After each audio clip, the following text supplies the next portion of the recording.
Hello students, welcome back to my channel. आज हम start करेंगे प्रीवियस ईयर का क्वेश्चन पेपर। ओके, अब तक हम लोगों ने सारे चैप्टर्स जो भी इस बुक में दिए हुए हैं उनके सारे क्वेश्चंस सॉल्व करके देखे हैं। अब हम स्टार्ट करेंगे जो प्रीवियस ईयर पेपर आया था मैथ्स ओलंपियाड का, उसके क्वेश्चंस। अब जो है क्वेश्चंस मिक्स किए हुए हैं। अब तक हम कर रहे थे एक ही टॉपिक से रिलेटेड सारे क्वेश्चंस, क्योंकि चैप्टर वाइज थे। अब क्योंकि ये क्वेश्चन पेपर है, इसमें हर तरह के क्वेश्चन मिक्स किए हुए हैं। ओके, और पूरा क्वेश्चन पेपर जो है वो 4 सेक्शंस में डिवाइड किया हुआ है। फर्स्ट है लॉजिकल रीजनिंग, देन उसके बाद है मैथमेटिकल रीजनिंग, एंड उसके बाद जो सेक्शन है वो है एवरीडे मैथमेटिक्स, एंड लास्ट में अचीवर्स सेक्शन। कुल 35 क्वेश्चंस हैं, टोटल 35 क्वेश्चंस हैं इस क्वेश्चन पेपर में, और सेक्शन वाइज ये डिवाइड किया हुआ है। तो एक एक दिन हम एक एक सेक्शन के क्वेश्चंस सॉल्व करेंगे। ठीक है, तो चलिए स्टार्ट करते हैं। First is logical reasoning. Question 1, which of the following option will complete the given number pattern. जो ये नंबर्स लिखे हुए हैं, पहले इसके पैटर्न को हम फाइंड आउट करेंगे और उसके बाद देखेंगे यहाँ कौन सा नंबर आएगा। तो मैंने जैसे कि आपको पहले बताया है, सबसे पहले हम देखेंगे नंबर्स किस ऑर्डर में है, असेंडिंग या डिसेंडिंग। सो अगर हम यहाँ देखें तो नंबर जो है डिसेंडिंग ऑर्डर में है, बड़ा और फिर से छोटे होते जा रहे हैं नंबर आगे आगे। ठीक है, इसका मतलब जो नेक्स्ट नंबर है वो प्रीवियस नंबर में से कुछ ना कुछ माइनस करके आ रहा है। अब क्या माइनस होके आएगा ये हमें फाइंड आउट करना है। तो इसमें से इसको माइनस करेंगे। ठीक है, तो जो नंबर आएगा उसी को हम सब में से माइनस करते हुए नेक्स्ट नंबर फाइंड आउट करेंगे। तो 786 में से 675 को अगर हम माइनस करते हैं तो आता है 111। इसमें से 111 माइनस करेंगे तो आएगा 564। तो 564 में से 111 माइनस करेंगे तो 453। ओके, सो 453 यहाँ आएगा। 453, option B is the answer. Question number 2. Which of the following figures has at least one line of symmetry? इनमें से कौन सी फिगर में लाइन ऑफ सिमेट्री है, कम से कम एक लाइन ऑफ सिमेट्री कौन सी फिगर में है, ये हमें बताना है। सो हम ड्रॉ करके देखते हैं। ड्रॉ नहीं, रफली हम इमेजिन करेंगे। यहाँ इसमें कोई भी लाइन ऑफ सिमेट्री नहीं है, इसमें भी कोई लाइन ऑफ सिमेट्री नहीं है, इसमें यस, इसमें यहाँ पर ये जो लाइन है ये लाइन ऑफ सिमेट्री है। Okay, so option C is the answer. Question number 3, in a certain code language Delhi is written as this, mode is written as this, then how will whom be written in the same code language। तो इससे क्या है, यहाँ पर हमें दो word दिए हैं, किस किस तरह से इनको लिखा जा रहा है एक सर्टेन कोड में। तो हम देखेंगे अब हमें कौन कौन से लेटर्स चाहिए। HOME, H हमें मिलेगा दिल्ली में से, O मिलेगा मोड में से, D मिलेगा दिल्ली में से, और E मिलेगा मोड में से।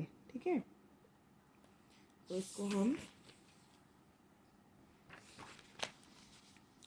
D के लिए हमारे पास है, सॉरी H के लिए हमारे पास है C, देन O के लिए हमें लिखना होगा एक्सक्लेमेटरी साइन, देन M के लिए हमें लिखना होगा स्टार, एंड E के लिए हमें लिखना होगा डॉलर। ओके, तो ये देखिए कहाँ पर ये साइन हमें मिल रहा है, same as it is, this is in option C, no, in option D. Now question number 4, select the correct mirror image of the given figure. ये इमेज है और ये मिरर है, तो इसकी मिरर इमेज क्या होगी? कुछ ऐसी होगी जो इस डायरेक्शन में ऐसे बनेगी यहाँ, एंड दिस कुछ इस टाइप से होगी, केवल डायरेक्शन जो है वो अपोजिट हो जाएगी इस वाले पोर्शन की। सो ऑप्शन ए, इस टाइप की फिगर यहाँ बन रही है ना, तो option A is the answer.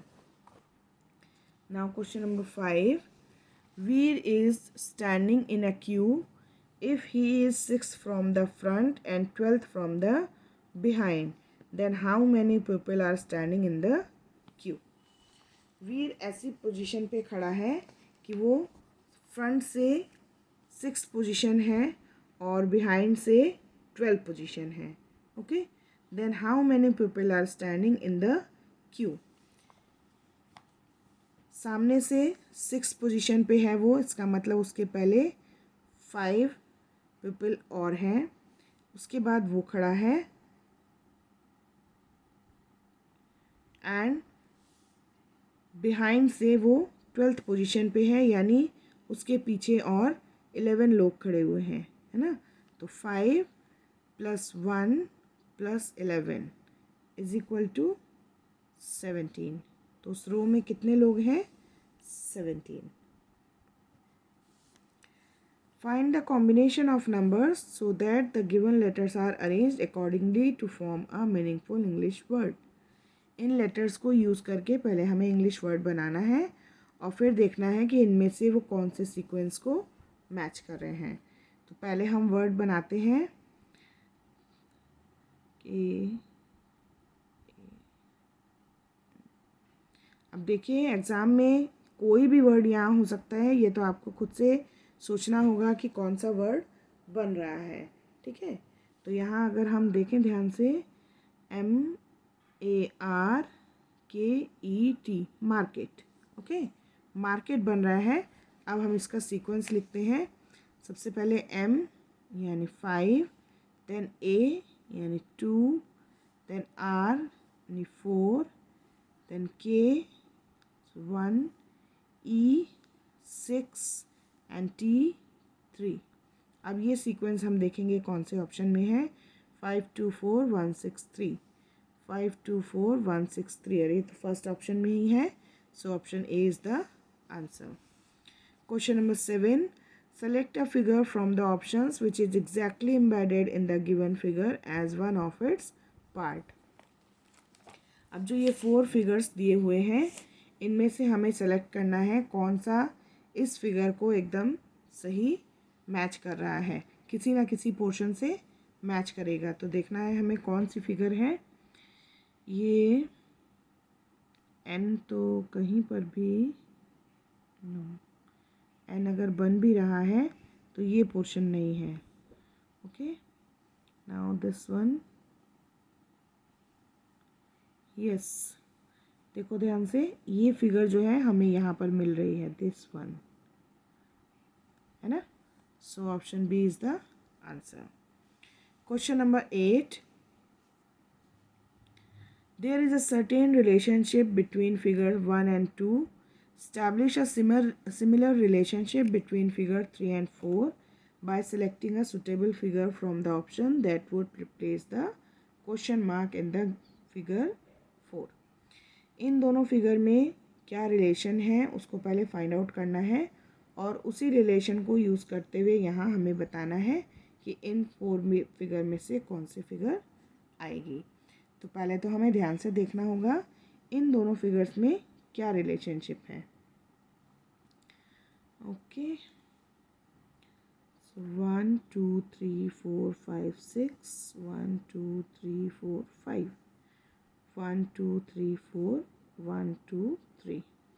Okay, यहाँ जो फिगर बनी हुई है उसमें इस फिगर से एक साइड कम हो गई है। देखो, अगर ये फिगर है इसमें 6 साइड्स हैं और यहाँ जो फिगर है उसमें 5 साइड्स हैं, यहाँ 4 साइड्स हैं, यहाँ 3 साइड्स हैं। ओके, तो दोनों फिगर जो अंदर है और बाहर है दोनों में इधर से एक एक साइड कम हो जा रही है। अब हम इसी को फॉलो करते हैं यहाँ पे। तो ये है 4 साइड्स, तो यहाँ होनी चाहिए 3 साइड्स, और यहाँ है 1 2 3 4 5, तो यहाँ होनी चाहिए 4 साइड्स। है इस तरह की figure? Yes, option D same figure यहाँ है, यही फिगर यहाँ पर क्वेश्चन मार्क के प्लेस पर आएगी। Okay, now Arun's yoga class starts from 7th August and finishes on 23rd August.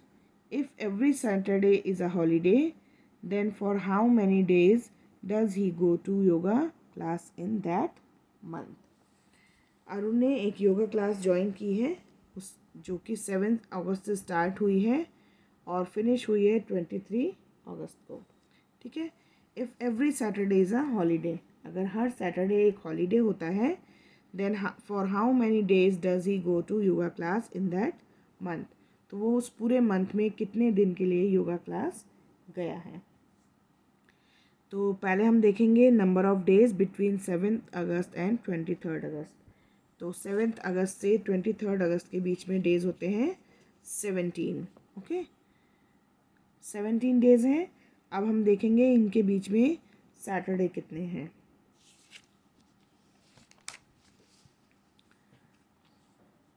7 और 23 के बीच में कितने सैटरडे हैं? 2 सैटरडेज। तो 17 minus 2 is equal to 15 days. So option C is the answer. Question number 10, Vinay is facing towards fruit shop. Vinay fruit shop की तरफ face करके खड़ा है। If he makes 1/4 turn clockwise, 1/4 means 1/2 and 1/4। 1/4 means पूरा यहाँ से यहाँ तक अगर वो क्लॉकवाइज टर्न करता है तो फ्रूट शॉप से वो पहुँच गया टेम्पल की तरफ उसका फेस हो गया। Then 1/2 turn anticlockwise, 1/2 means पूरा ये हाफ।